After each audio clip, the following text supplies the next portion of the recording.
2 weeks left till football. Real football is going to be happening in less than 30 days. And this is amazing because it seems like the summer has been going by oh so slow because the anticipation for our Detroit Lions is through the chain this year. I mean, this may be the most anticipated Detroit Lions season, in my lifetime. And I know that we've had some Barry Sanders teams here in my lifetime, and Billy Sims, and there were some good teams that couldn't get the job done. But this is a team, the most complete team that I've ever seen in the city of Detroit. Davey's in the house. Welcome, Davey. Thank you for being in the comments right there. One pride. It takes more grit. That's right there. Good morning to all from Dwayne Keenan, and that is Go Lions. Pride, NFC North Division champions, division titles, and we're going to bite some kneecaps. We are going to bite some kneecaps, and on the way up, we're going to bite a kneecap off. Join the conversation.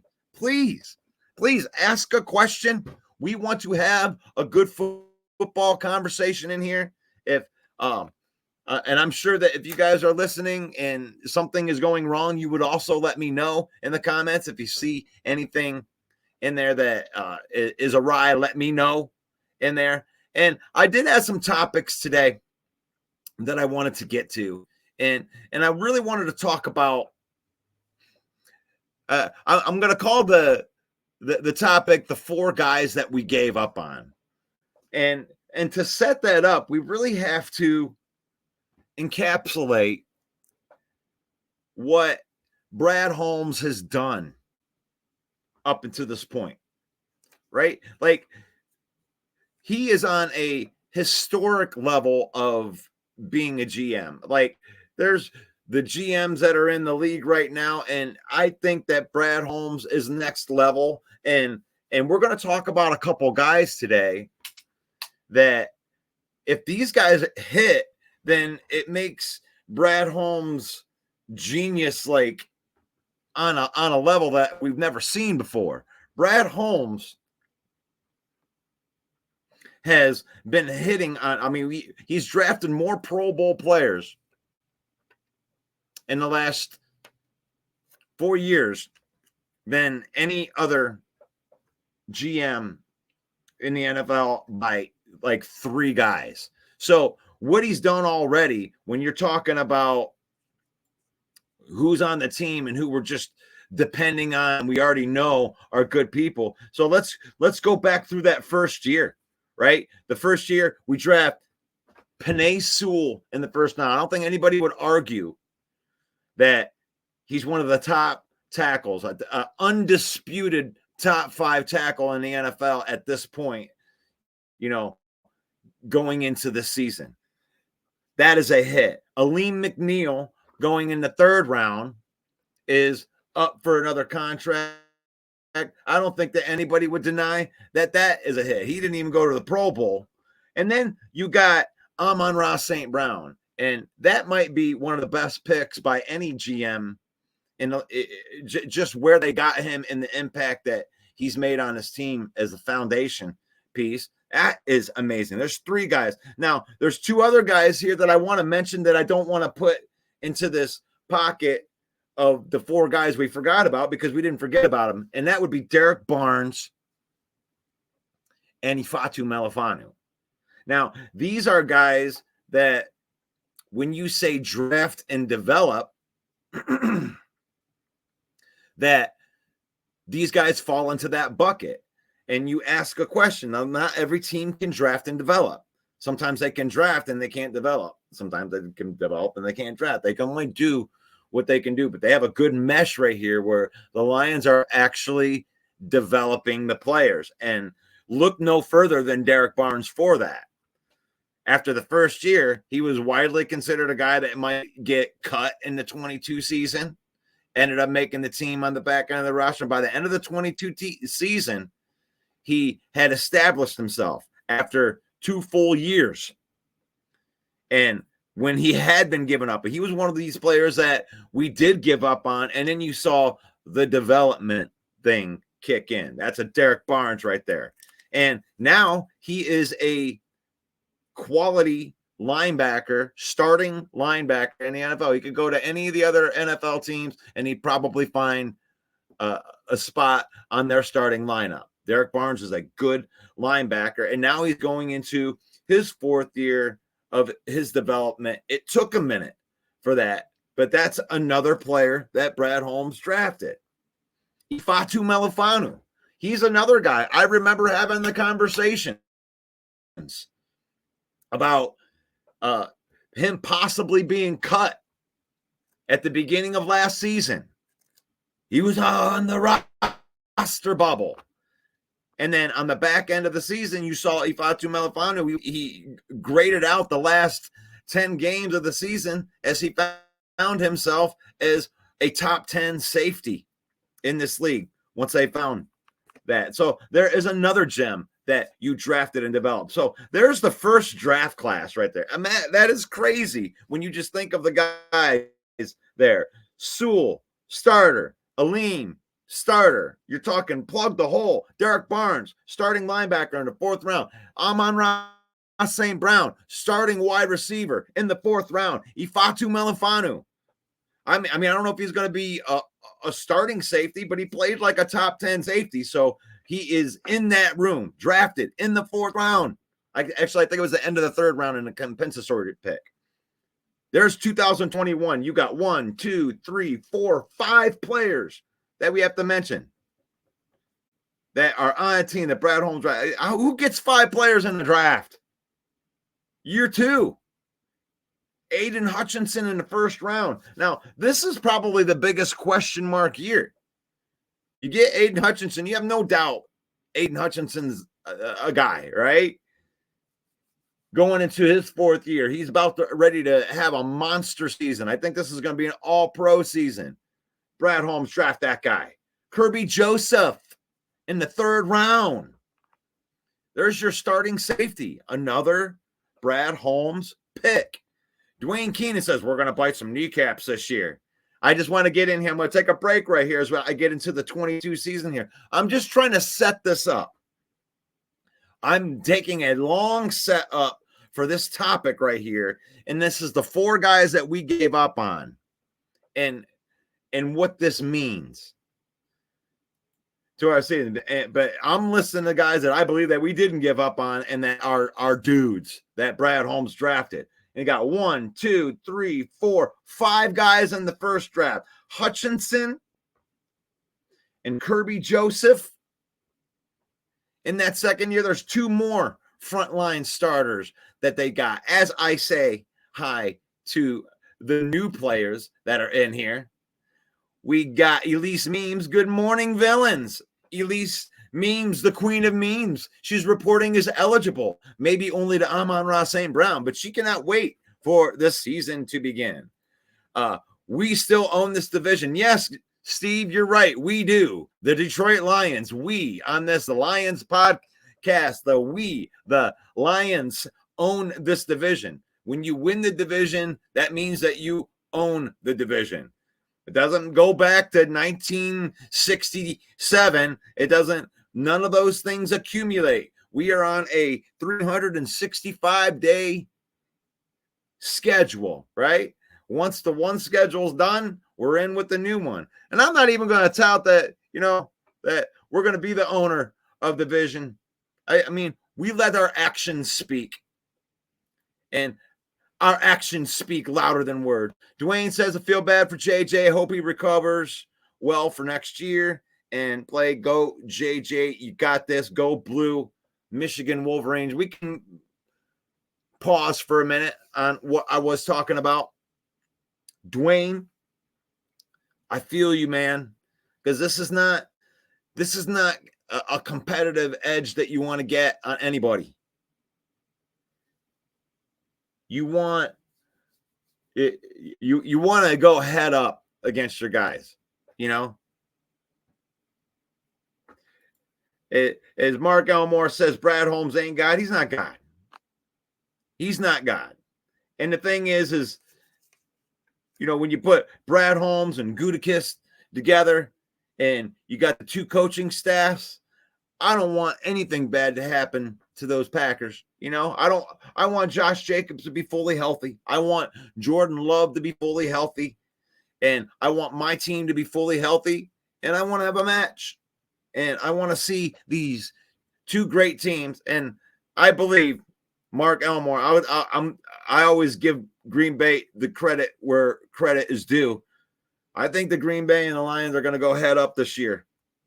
And I think they're two top 10 teams. Both of the teams are going to make it into the playoffs. And we might have 3 matches this year.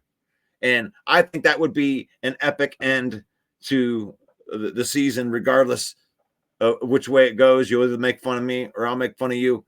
And that's where I think that the matchups could go this year when it comes in that. But you don't want to win. You don't want to win because, Jordan Love goes down with an injury. You don't want to win because, Jared Goff went down with an injury. You want to win against the best version of that team, against the best version of our team. And I think that we can all agree with that, right? I don't think that I'm going to get much pushback on, yeah, man, I can't wait to see all your guys get injured and then we can kick your ass. We don't want to do that. That's not, then you put the asterisk, I can't even say it, the asterisk next to it. You don't want to do that. Oh my gosh, right there. Chance says, sorry I'm late. I was finishing a kneecap. Oh, we embody that. We embody that right there. But we don't want to win because of injuries, and we can establish that. I think that we can all go into that together. And the JMO hype. We're going to get into that. I wanted to finish my setup here with Brad Holmes. I just want to encapsulate what he has done and getting frontline starters. And then, he got 2 frontline starters in 2022 when we went through that. Aiden Hutchinson and Kirby Joseph are frontline starters that Brad Holmes drafted. And then last year, he drafts Jahmyr Gibbs, Sam Laporta, Brian Branch, and Jack Campbell. You got those 4 guys are like frontline starters that he drafted. Now I understand you got 2 first and 2 second round picks. I get that. But now you have just a great body of work right there. If you looked at that alone right there with those guys, and I know they drafted Hendon Hooker later. I know they got Broderick. I know they got other guys later. But if you're just looking at his track record so far through 3 years to get double-digit frontline starters in 3 drafts is good. And I don't think that I could get any pushback. Let's see, rival fans. Maybe I'm talking too much about that, but that's pretty impressive. And as Mark says, Brad Holmes ain't God. He ain't God, but it's still a very, very impressive clip to get, double-digit frontline starters on your team in just 3 years. I'm talking, and you got 5 Pro Bowl players in that as well. So what I wanted to talk about today was the 4 guys that we didn't forget. The guy I didn't even mention right there. Where are we at right there? And that would be, which guys, like Brad Holmes already a top GM in the NFL. But if he hits on any of these 4 guys that I would talk about, it's just more like gravy on the top of this. And the first person I wanted to talk about was the headline, and that would be Jameson Williams. Like, I know that there is a pocket of Lion fans out there right now that are out of control about Jameson Williams. 1,500 yards, he's about ready to take over the league. It's like, whoa. Really, after all the guys I just mentioned that Brad Holmes drafted, you have top 3 offense really without Jameson Williams in there. It's like if you get anything out of him, it's going to be a benefit to the team. If he's not a bust going away from the team and, out of the league in 3 years. Brad Holmes is still a good GM, even without Jameson. But what if he is good? What if he does live up to the hype? What is outrageous hype on Jameson Williams? What is just too much? I mean, I want to hear that from, like Mark and Steve. Like, what do you expect out of Jameson Williams in year 3? And as Lions fans, we have our pulse, your hand on the pulse of this, probably a little bit more than the Green Bay Packer fans do. So we know just from a volume standpoint that whether Jameson Williams is good or whether Jameson Williams isn't good, he's going to get his shot this year as far as volume. And he's never had that type of shot here before. Josh Reynolds had the bulk of the practice snaps, right? This is the first time that we've ever seen Jameson Williams really practicing and getting a rapport with Jared Goff. This is not in training camp. You see the flashes and everything like that, but Jameson Williams was practicing with Teddy Bridgewater last year for the most part. Second, third team stuff. While Jared Goff was over there working with, the 1, 2, 3 with Amon-Ra St. Brown and Josh Reynolds and Khalif Raymond. It was a different set of skill guys. This year, Jameson Williams is practicing all with the ones. He's gotten all of the reps, and the hype is that he's making the most out of it. He still struggles with the drops, but he is making high impact plays, and seems to be getting a lot more acclimated to the offense. So maybe it's too much, but what is too much, right? Is it too much to think that Jameson Williams could get 700 yards and 7 touchdowns? I mean, is that being a homer to think that he could get that? Because if he can add 700 yards and 7 touchdowns to this offense, that would be more production than Josh Reynolds had last year. Because that's what we're really replacing right here, right? We didn't really have Jameson Williams last year until the end of the season.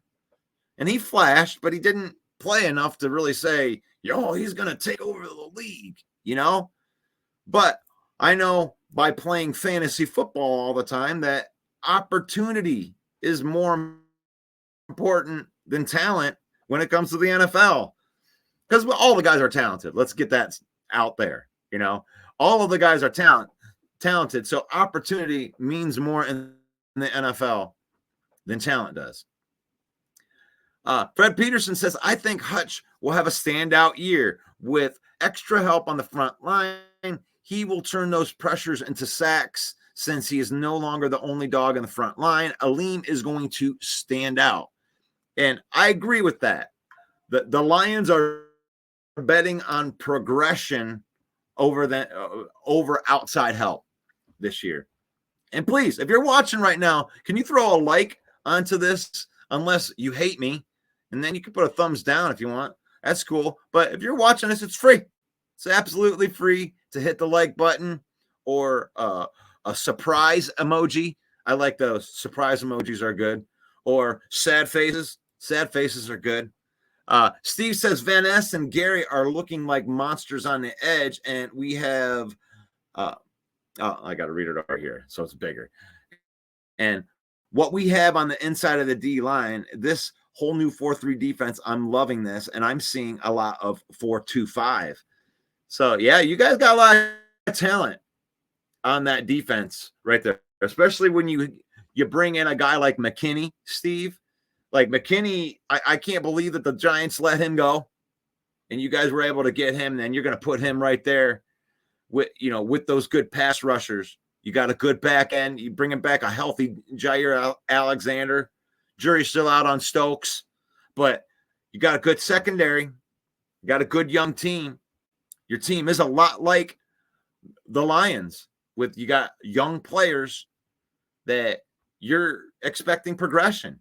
The Packers really didn't go out and splash like a lot of these other teams, like the Bears did, and everything. You guys just keep a lot of it in house. You guys got a couple impact players, out with Aaron Jones and with Josh Jacobs. You didn't lose talent there. So, I mean, Green Bay is Green Bay. Green Bay has always believed in the draft and develop, and that's where you're at. You're hoping to keep developing these players. And I think that the Lions are taking that approach too, especially when it comes with a guy like Hendon Hooker. It's like everybody says just because Jared Goff gets extended that, like, it's almost like you forget about Hooker. And, Hooker's developing, and I think that he'll be the backup quarterback this year, and he'll develop. He'll come in a pinch and he'll develop. And they're going to pull the Jordan Love with him. So even if Hendon Hooker wouldn't take over as the quarterback for the Lions, if they develop a good quarterback, I mean, it's pretty valuable, right? I mean, if they develop Hendon Hooker and they can, flip that third round pick into, a day one or a day two pick, I mean, let's play the game. Let's see how Brad Holmes is at wheeling and dealing, right? After all that JMO's been through, JMO's finally starting to settle in. What if JMO lived up to the hype? What if JMO is as good as Jefferson's a deep threat? Well, I'll pump the brakes on that a little bit right there. You can go ahead and say that. I mean, from the speed aspect, from the physical gift, that's fine right there. And good morning, Broski Bear. Good morning. Love having football conversation with you. If you got something you want to pop in there about the Bears, I don't mind talking about the Bears a little bit, Broski Bear. But I just wanted to pop in there right there. But Fred, I don't know if he's going to live up to a Jefferson hype, but that's kind of the point of today, because Jameson is one of the guys that I think that is hidden in plain sight. Because he could be a bust, They might have missed on that. They might have went way too high to draft this kid, and you might just have to live with that. And if you can live with that, then it comes to things like, let's get him on the team and let's use what he has, even though it might have not been worth the 12th overall pick. It doesn't mean that he can't, the deep threat can't be valuable. And like I said, I don't get too high or I don't get too low on, this preseason type of hype, but the hype is definitely there for Jameson. And last year at this time, Dan Campbell was kind of calling him out, Dan Campbell isn't one to go into the media and kind of like, sugarcoat things or try to say things to make their guys feel better about themselves. It's like, look, if you ain't playing, then he's going to kind of call it out. And the tune is a little bit different this year. He's been impressed with what JMO did during the offseason. And if you don't know, Jameson went down to Florida and worked out with Teddy Bridgewater the entire summer, like lived at his house. And they worked on routes. They worked on all of the little things and got Jameson caught up as far as the things that he needs to know about how to run and Ben Johnson's offense. It's like he's already got what you can't teach. He's got the speed, but you have to kind of control that animal, And I don't know. Jameson reminds me of Drew McIntyre, and Amon-Ra is CM Punk. Yeah, I'm loving that rivalry in there. Good shout out to my wrestling page right there, Russell Mania Pro Wrestling Talk. If you're into pro wrestling, I'm almost at 5. I might be at 5,000 today. That means if I got to live up to what I said, I'm going to have to start my wrestling talk show, because once we got to 5,000, we were going to do that. And I think that we hit that today. So thanks, Steve. I appreciate you being on that wrestling page right there, and your WWE references right there.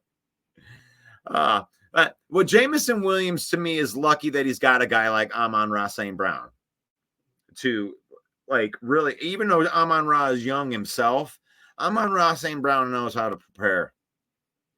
And that type of stuff is contagious. You can just ask Khalif Raymond. When you're trying to get there early enough to be the first person there so you can say you're the first person there working out and stuff, and Amon-Ra always beats you. Amon-Ra St. Brown will outwork anybody in the NFL. If you show up at 3:30 in the morning, he's going to show up at 3:20. You just won't do it. He doesn't care if he doesn't get any sleep. He will not be outworked. If you're sitting there working with 24/7 with no sleep, he's going to do it right there with you. That's the type of dude that he is. And that type of stuff rubs off. You know, all of a sudden you got a guy like Jamison Williams staying behind practice, you know, catching 200 balls off the jugs machine when he wouldn't have. So Chance Lack says 1,200 all-purpose yards. Just need him to be reliable and healthy. I don't see a world where he doesn't make an impact. If he gets 1,200 all-purpose yards, Jamison Williams, then that is absolutely worth. That means that he is living up to the 12th overall pick, in my opinion. Like, if it gets over 1,000 yards, that's what you want out of a 12th overall pick. And if he gets 1,200 all-purpose yards, that also means that he's going to be top 10 in the league. So, Chance, if he does that, I would be extremely happy if Jamison does that. Fred Peterson showing some love to the Broski Bear and Steve. You see, this is how rivals can interact with each other. And I don't even mind the occasional troll. Throw it in there. It's all right. If you think your team's going to just kick our butt. And like Broski Bear says, Brad Holmes whiffed with the hooker pack. Did he? I don't know. The guy's played 20 snaps in the NFL. And boy, did you see the truck stick that he put on that poor little safety? Oh, that poor guy. And that is not the play that he got injured on. That is not the play he got the concussion on. So you can throw that out the window. But he tells the media yesterday, Broski, they asked him about the hit, and they're like, what did you think? Did you want it to destroy this little safety? And he's like, look, he didn't plan on running the guy over. He says, I didn't plan on running you over. I was trying to brace for impact.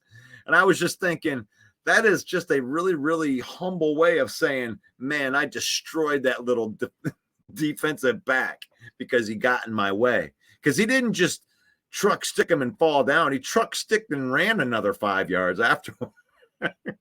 That poor guy is going to live in infamy.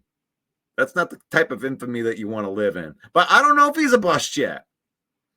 That's the thing. Is like, you don't, the thing is like, if he makes it as the backup quarterback, then, you know, that's a 3rd round pick. What do you want? I mean, they're going to continue to develop him. And right now, Hendon Hooker appears to be better than any other backup that's on our team. And it looks like he can command the offense. He drove the team right down the field with his drive. I mean, I don't know what else you could really expect for him to do. Paul Jones, as good as Amon-Ra and J-Mo are looking, the others are equally bad. The wide receiver room is top heavy. So you got Amon-Ra, J-Mo, and then Khalif Raymond. I think that's a solid 1, 2, 3 right there. So really what we're talking about is the back end where you're going to maybe pick 1 or 2 more guys. And they got some undrafted free agents and stuff. Just, I mean, some guys on the back of the roster that could compete. Those guys aren't going to play much. You know, they want a big body guy. So somebody like Donovan Peoples-Jones might win that 4th job. So we'll have to see. We'll have to see with that. Steve, no, but these players, he also had DC at Ohio State, and they wanted state. Okay, I'm in the middle of it. See, I can't do that. I can't get in the middle of your conversations right there. Elise, thank you. I have a serious question. So the Detroit Lions nurse hire on their medical staff, asking for myself. Yeah, I don't know if that Amon-Ra hamstring massage position is going to come open for you, Elise, but I will keep my ears open, and I will let you know as soon as I know. When I know, you'll know. Oh, thank you, Elise. I don't want to get in the middle of your conversation right there. Let's see. So there you go. Broski Bear. Caleb is an intelligent quarterback. He has what it takes to be a legit franchise quarterback. Hooker is already displaying suspect decision-making. I don't know where you're getting that. The guy was 4 for 7 or 5 for 9. And he he hasn't played in 2 years. And I'm not going to argue with you about Caleb. Are we comparing your starting quarterback to our backup? Is that what we're doing here? Let me get in here. Let me get this hook. There you go. Caleb Williams looked like a confident quarterback. He's your starting quarterback. You better be counting on him. He is an intelligent quarterback. He did not look like the game was too big for him. The only critiques I have on him is like what I would say suspect decision making. I think that's an overreach, because I could say the same thing about Caleb, where he bounced out of the pocket a little bit too fast. He threw one pass that could have been picked off. So, he drove his team down the field. And that's what you want to see out of your quarterback, right? And here's the impressive thing that Caleb Williams did that I'll give him over Hendon Hooker is Caleb Williams was out there with the ones, and he played against the Buffalo ones. So that needs to be said. Like, even if he did have any type of, and I'm not even going to give him suspect. I wouldn't say suspect decision making on Caleb. He drove the team down the field. He didn't score a touchdown. That's the only bad thing. Russ Chance was making the comparison. I was responding to him, but it is a good conversation. This is a good conversation between Detroit Lion fan and Caleb Williams fan. Caleb Williams is a better quarterback than Hendon Hooker right now. He has more skills coming in to the situation, and Hendon Hooker was recovering from an injury last year. There wasn't much football going in with Hendon Hooker. So this is really the first football that Hendon Hooker's seen since Tennessee. And he only had 20 plays, and I'm not sure which play he got the concussion on. It was down by the goal line. I think it's where the pocket collapsed in on him. But yeah, they just need to get this kid some reps. That's the same thing with Caleb Williams. Got to get the reps. But Hendon Hooker could be on this list that I was going to make today. It's like, what if? I didn't even have him on the list of guys that we gave up on, because I don't think that any Lion fan give up on Hendon Hooker yet, because there's nothing to give up on yet. He hasn't played enough yet. But the second guy I'm going to put on this list, just because of what's been coming out of training camp, is Levi Onwuzurike. And I didn't mention him as a hit or a miss when I brought up Brad Holmes' draft track record in the beginning, because he was the second round pick from Washington State. And he just has had a back problem. There was a talk after the first year, he just couldn't get on the field. He had lower back issues, and he had a surgery. And then he was off. He came back from the surgery. The surgery didn't hold, or whatever happened on the first year. And so he had a second surgery before 2022 comes into the season, and that surgery didn't hold. So when we came into last year, the talk in the camp was, I mean, his career might be over when you're talking about Levi Onwuzurike. Last year he came in and got into the training camp, and the fact that he even made the team last year was a surprise to a lot of Lion fans, and didn't expect him to make an impact, but we were just happy to get him on the team and to do anything. Not even close to living up to the second round draft pick.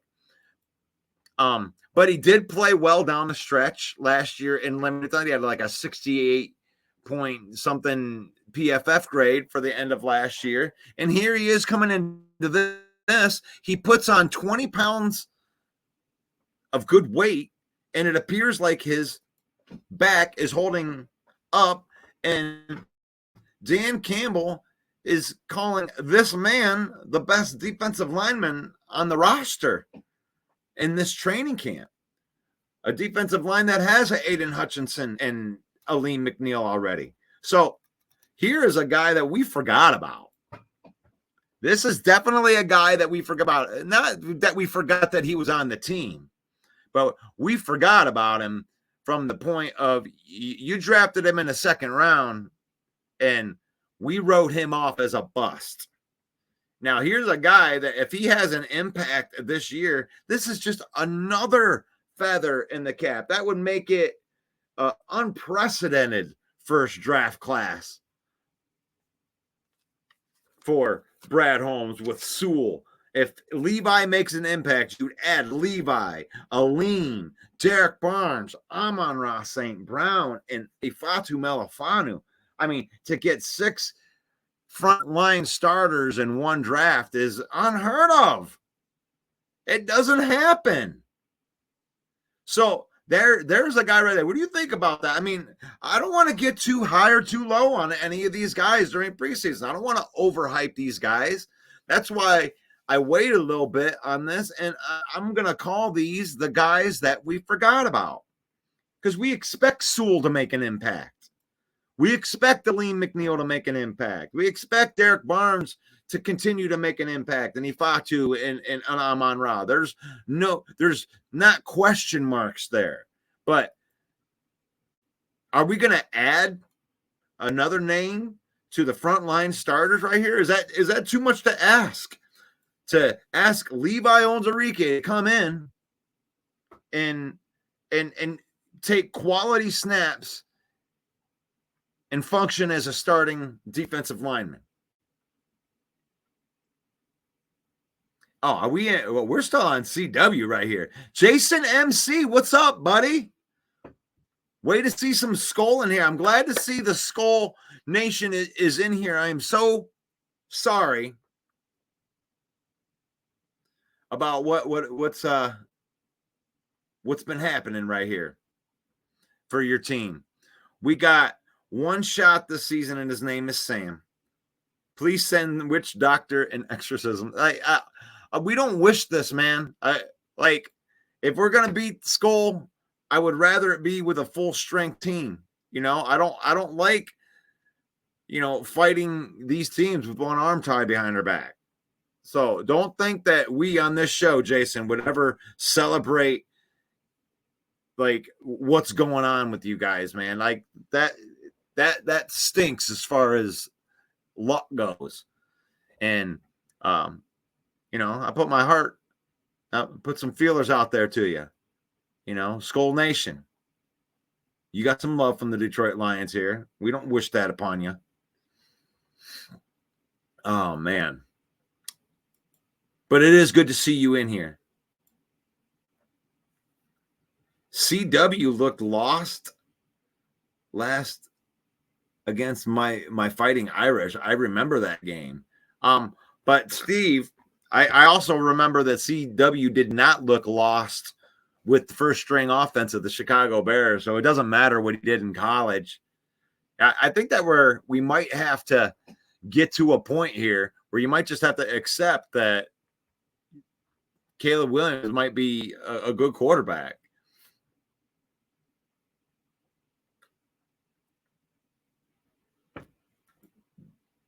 Mark Elmore, not the god, but they did draft the sun god. I like that comment, Mike. There you go. And every once in a while, when you can see my signature on some of these things that I put out on the Villain Squad Facebook page, I love to put in the rising sun god in the corner. See, when you look at that, you see, you always got to have the sun god is shining upon us. Oh, by the power of Ra. And if that's a reminder right there of the 17 people, hit that like button. It's okay. Or the heart button. Yeah, I love the heart button. That means that you love it. Or you're just trying to make me feel better. But that's either way, it helps my ego. And I need all the help I can get. Well, maybe not there. My ego's already pretty big right there. The Villain Report live every morning at 10 a.m. on JC Sports and Villain Squad YouTube pages, as well as NFL Huddle Sports Network on Roku. And Ken, the Bears show is going to be starting here in about 10 minutes. So they'll probably kick us off of this live stream. And then we'll have to welcome the people over that want to continue to watch the Villain Report. But the Bear fans can go and check out Ken in the morning over on Roku. And that would be cool. That would be cool. And let's see what else we got in here. Thank you. Appreciate you. I appreciate you too, Jason MC. We try to keep it real on here. Let's see. Broski Bear says, Fred, you're way off. Fields held the ball way too long and took unnecessary sacks. And just look what he's done in his first year start at Pittsburgh. So the Justin Fields thing is weird because he brings an element to the game that Caleb doesn't. Like, Justin Fields is a gifted runner with the ball in his hand, but the thing is he was just way too erratic with his throws, and I never really understood that because I did watch his whole career at Ohio State, and it did seem like he could make those tight window throws when he was at Ohio State, but something about the pro game shook him. You know, NFL defenses can do that to you. You know, when you're used to being able to, I don't know. Sometimes it just happens. You get to the NFL and your game changes. But he did offer some things that aren't going to be there this year. There's no doubt in my mind that Caleb Williams is a better thrower of the ball than Justin Fields is. But Justin Fields, even though he held onto the ball too long and ran probably when he shouldn't have ran, he still made a lot of those runs and did some Houdini stuff and would make big plays happen. He was a weapon. He was a weapon that could if he could have thrown the ball average, he could have been an elite quarterback. He just couldn't get it together with the arm. But he was an elite runner, broski. Don't forget that your fan base came on this program and tried to sell me on Justin Fields for 3 straight years. I was listening to 15-2. So come on. Like I get it. And I get why, but I also get why Fred is skeptical on a new Chicago Bear quarterback. And it may not have anything to do with Caleb Williams. I mean, if Eberflus can't coach, he's going to ruin another quarterback. Like, it is not a question of talent anymore in the city of Chicago. There is no question of talent. Ryan Poles is a little genius himself. Like, and I know why Chicago Bears would make the argument that he's a better GM than even Brad Holmes is. And I don't mind the homerism take. I mean, take your guy. Your guy's better, right? Our guy's better, right? Like, the argument for Brad Holmes being the best GM in the NFC North is valid. But yet, so is the argument for Ryan Poles being the best GM in the North. That's a valid argument. That's a valid argument. Let's be real. Ryan Poles went to the front office of the Carolina Panthers while they weren't looking. He pulled all their pants down and then convinced them that it was a good idea for them to trade down to number 9 and or trade up to number 1 and take a 5'2" quarterback. Do you know what the guys in Carolina are doing right now? They're going, we got quarterback. We got Bryce Young. And we could have just waited. And we could have had Caleb Williams. And now we have Bryce Young. And he's 4'2". And he might be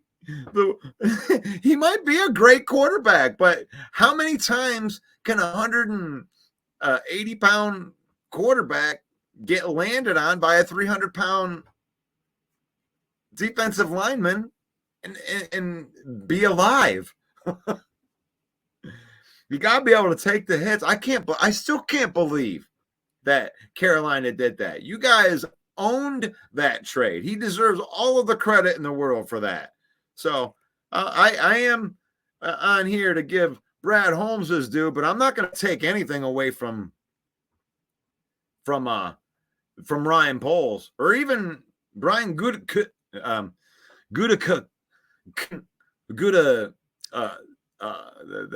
But like Mike says, there is a K-U-N-T in there. But I'm not going to take anything away from him because I think that he handled that Aaron Rodgers trade brilliantly. So if I'm going to sit up here and I'm going to give some props to Brad Holmes, I might as well give props to the other GMs. I can't say the same thing for Kwesi. I'm not going to go there. I'm not just being nice to be nice. Kwesi hasn't been good. Kwesi has gotten owned in trades, and now he's got a streak of bad luck on top of it. It's I don't know. I think Kwesi is just doomed to get fired in Minnesota, and it might not even be all his fault.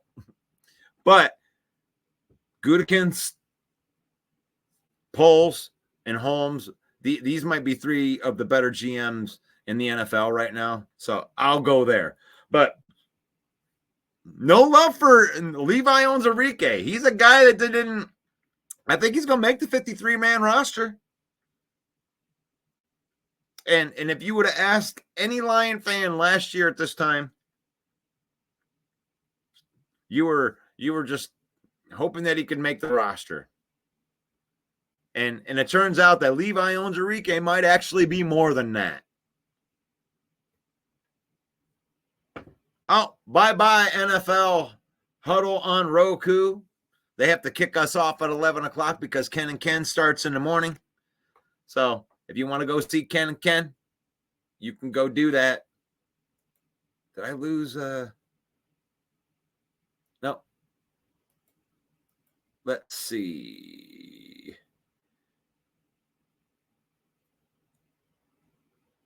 Oh, I guess I lost we lost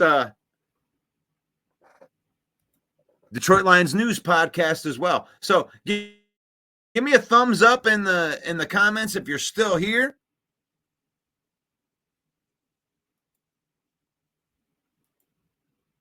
And I guess I didn't lose the huddle yet. We lost.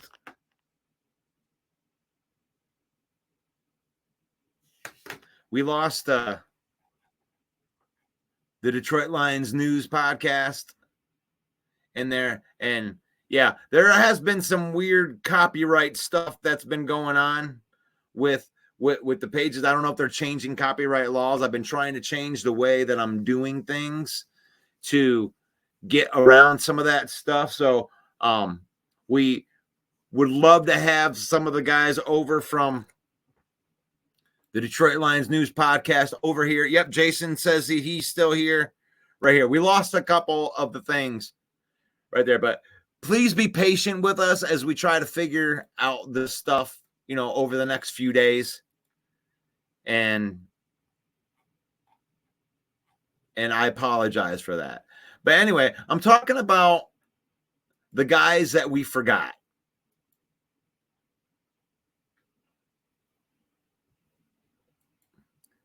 And who are the guys that we forgot? I would say another one of the people that were on that list would have been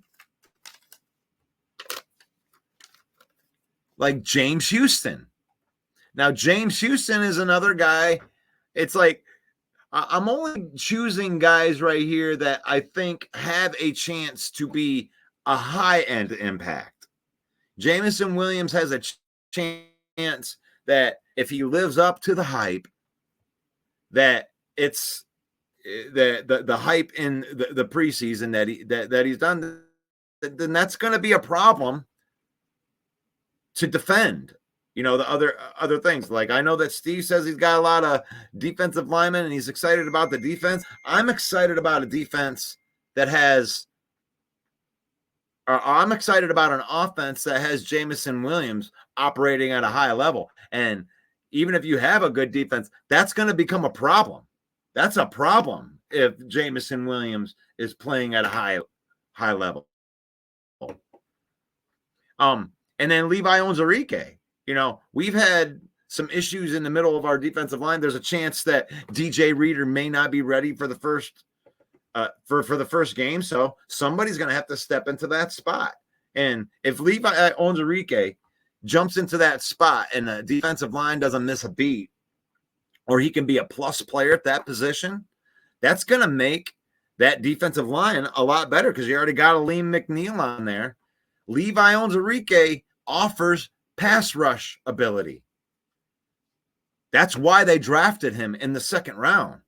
That's why they thought about drafting him in the first round. They thought about moving up to get this guy. The only reason that he hadn't been in there is because of the back problems. Now, if what they say is true and they put on 20 pounds, packed it on that back, and he's as healthy as he's ever been, and we get the second round draft pick from 2021 that we drafted to be the game wrecker in the middle, if he becomes that, then the defense is going to become a problem. That is, there's no doubt about that. And then James Houston may have had the worst leg injury. They had to sew his leg back together. He's got pulleys in his knees. So that one's a little less, but that's a 6th-round draft pick right there. He had 8 sacks in 7 games. So is that? Oh, 1 second. Got to plug in the computer.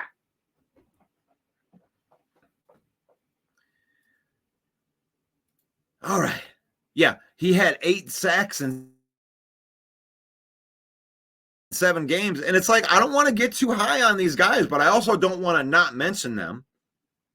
You know, Fred Peterson says that Houston seems like since his injury, his ceiling has dropped. Hopefully he can overcome it. No, Houston's problem isn't really a problem. The Houston's problem is he's a one-trick pony,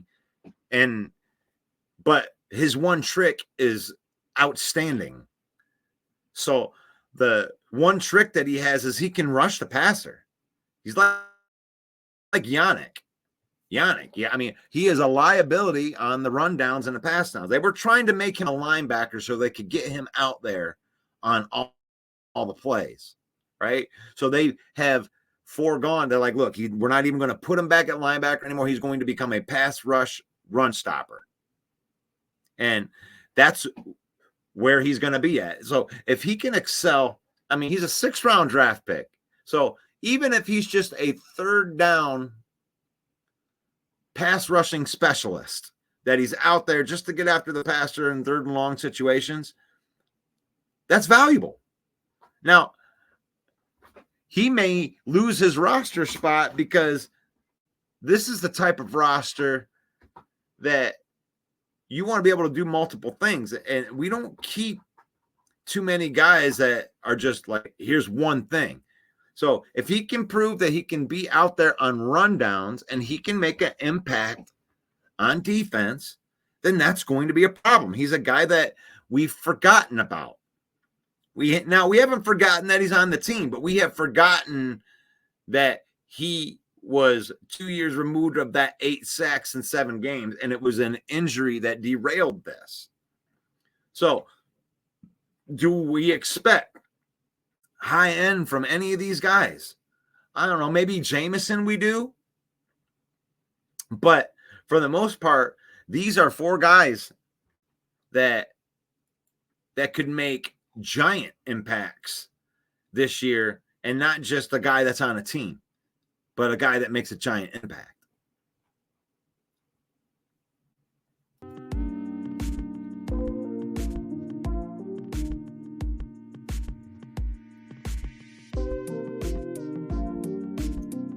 As we're coming into the end of the show,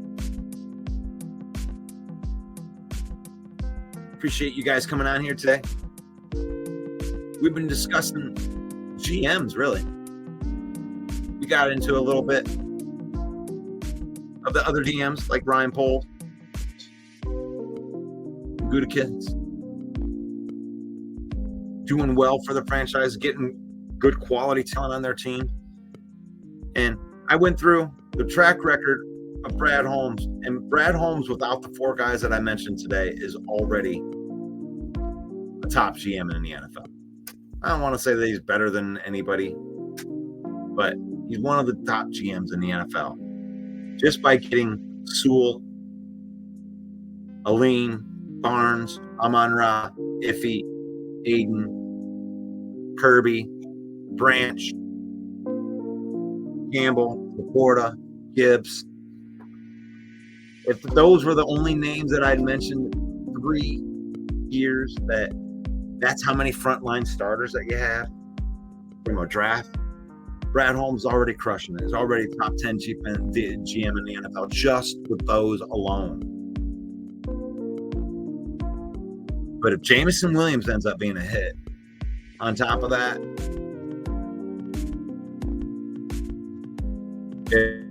if Josh Pascal becomes a 2nd-round pick, I mean, these are guys that have shown flashes. These aren't guys that have been buried on the depth chart, or guys that have stumped the team up.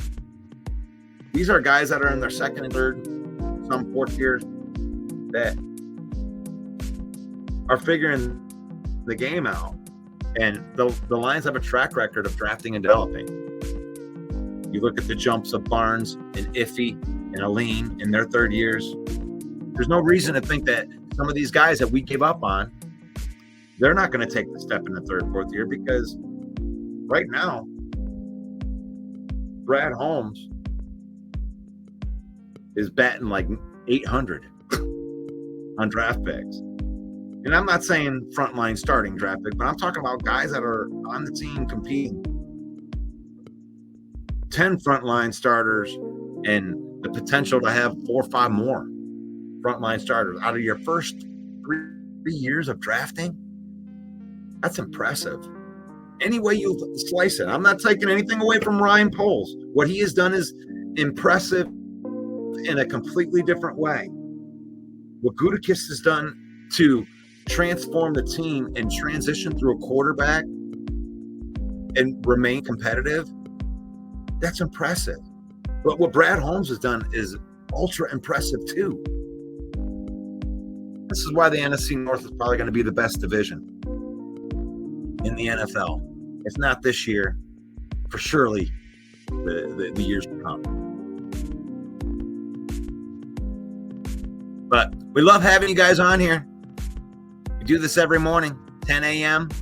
We talk football. We invite all fan bases in here. We love to have that conversation. We appreciate you.